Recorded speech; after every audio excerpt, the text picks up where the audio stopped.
ಭಾರತ ಮಾತೆಯ ಮುದ್ದಿನ ಮಗಳಾದ ಕರ್ನಾಟಕ ತಾಯಿಗೆ, ಈ ಪುಣ್ಯ ಭೂಮಿಗೆ ಹಾಗೂ ಕರ್ನಾಟಕದ ಪ್ರಜೆಗಳಿಗೆ ನಾನು ತಲೆಬಾಗಿಸಿ ನಮಸ್ಕರಿಸುತ್ತಿದ್ದೇನೆ.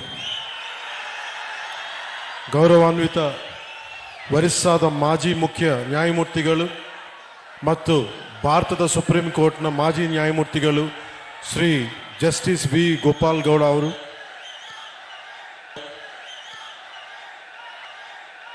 ಕೇಂದ್ರ ರಾಜ್ಯ ಸಚಿವರು, ರೈಲ್ವೆ ಸಚಿವಾಲಯ ಮತ್ತು ಜಲಶಕ್ತಿ ಸಚಿವಾಲಯ ಹಾಗೂ ಸಂಸದರು, ತುಮಕೂರು ಲೋಕಸಭಾ ಕ್ಷೇತ್ರ ಶ್ರೀ ವಿ ಸೋಮಣ್ಣ ಅವರು, ಗೌರವಾನ್ವಿತ ಸಂಸದರು, ಕೋಲಾರ ಕ್ಷೇತ್ರ ಶ್ರೀ ಎಂ ಮಲ್ಲೇಶ್ ಬಾಬು ಅವರು, ಗೌರವಾನ್ವಿತ ಮಾಜಿ ಉಪಸಭಾಪತಿ ಕರ್ನಾಟಕ ವಿಧಾನಸಭೆ ಮತ್ತು ಮಾಜಿ ಶಾಸಕರು ಚಿಂತಾಮಣಿ ಕ್ಷೇತ್ರ ಶ್ರೀ ಎಂ ಕೃಷ್ಣಾರೆಡ್ಡಿ ಅವರು,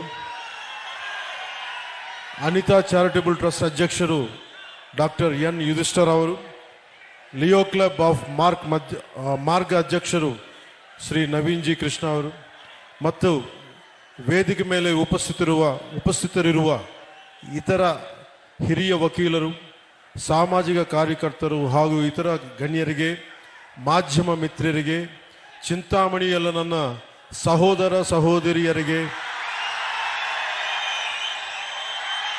ಸಾರ್ವಜನಿಕರಿಗೆ, ನೇರ ಪ್ರಸಾರವನ್ನು ವೀಕ್ಷಿಸುತ್ತಿರುವ ಜನರಿಗೆ ನನ್ನ ಹೃದಯಪೂರ್ವಕ నమస్కారాలు. ఇక్కడికి వచ్చిన మా అభిమానులకి, జన సైనికులకి, ఆడపడుచులకి నా హృదయపూర్వక నమస్కారం.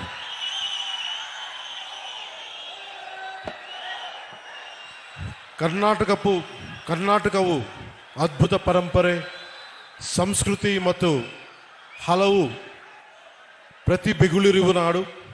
ಜಗತ್ತಿಗೆ ಅವರ ಇಂಜಿನಿಯರಿಂಗ್ ತೇಜಸ್ಸು ಮತ್ತು ದೃಷ್ಟಿಕೋನದಿಂದ ಭಾರತದ ಮೂಲ ಸೌಕರ್ಯವನ್ನು ಬದಲಿಸಿದ ಭಾರತ ರತ್ನ ಮೋಕ್ಷಗುಂಡಂ ವಿಶ್ವೇಶ್ವರಯ್ಯಂತಹ ಮತ್ತು ಅವರ ರಚನೆಗಳ ಮೂಲಕ ಮಾನವೀಯತೆ, ಸಮಾನತೆ ಮತ್ತು ಸಾಮಾಜಿಕ ನ್ಯಾಯದಂತಹ ಮೌಲ್ಯಗಳನ್ನು ತಲೆಮಾರುಗಳಿಗೆ ಪ್ರೇರಣೆ ಕೊಟ್ಟಿರುವ ಪ್ರಸಿದ್ಧ ಕವಿಗಳಾದ ರಾಷ್ಟ್ರಕವಿ ಕುಪ್ಪಳಿ ವೆಂಕಟಪ್ಪ ಪುಟ್ಟಪ್ಪ ಕುವೆಂಪು ಅವರಂತಹ ಮಹನೀಯರನ್ನು ಕೊಟ್ಟಿರುವ ನಾಡು.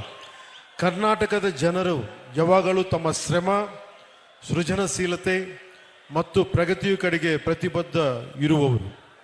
ಈ ಮಹಾನ್ ಭೂಮಿಯ ಮಗನಾದ ಜಸ್ಟಿಸ್ ಗೋಪಾಲ್ ಗೌಡ ಗೌಡರನ್ನು ಸಂಭ್ರಮಿಸುವುದು ಒಂದು ಗೌರವವಾದ ವಿಷಯ. ಅವರ ಜೀವನ ಮತ್ತು ಕಾರ್ಯ ಕರ್ನಾಟಕವು ನೂರಾರು ವರ್ಷಗಳಿಂದ ಪಾಲಿಸಿರುವ ನಿಷ್ಠೆ ಮತ್ತು ಸೇವೆಯ ಮೌಲ್ಯಗಳನ್ನು ಪ್ರತಿಬಿಂಬಿಸುತ್ತವೆ. ಗೌರವಾನ್ವಿತ ಜಸ್ಟಿಸ್ ವಿ ಗೋಪಾಲ್ ಗೌಡ ಅವರು 75ನೇ ಜನ್ಮದಿನ ಆಚರಣೆಯ ಈ ವಿಶೇಷ ಸಮಾರಂಭದ ಭಾಗವಾಗಿರುವುದು ನನಗೆ ಅಪಾರ ಸಂತೋಷ ಮತ್ತು ಗೌರವವಾದ ಭಾವನೆಯನ್ನು ನೀಡುತ್ತದೆ. ಅವರು ಭಾರತೀಯ ನ್ಯಾಯ ವ್ಯವಸ್ಥೆಯಲ್ಲಿ ಬಹು ಗೌರವನೀಯ ವ್ಯಕ್ತಿತ್ವಗಳಲ್ಲಿ ಒಬ್ಬರು. ಸತ್ಯ, ದಯ ಮತ್ತು ನ್ಯಾಯಕ್ಕೆ ಇರುವ ದೃಢ ನಿಷ್ಠೆಯಿಂದ ಪರಿಚಿತ. ಮನಸ್ಸಾಕ್ಷಿಗೆ ಅನುಸರಿಸಿ ನಡೆದರ ನ್ಯಾಯ ಹೇಗೆ ಜೀವನಗಳನ್ನು ಬದಲಬಲಿಸಬಹುದು ಎಂಬುದಕ್ಕೆ ಅವರು ನಿಜವಾದ ಉದಾಹರಣೆ.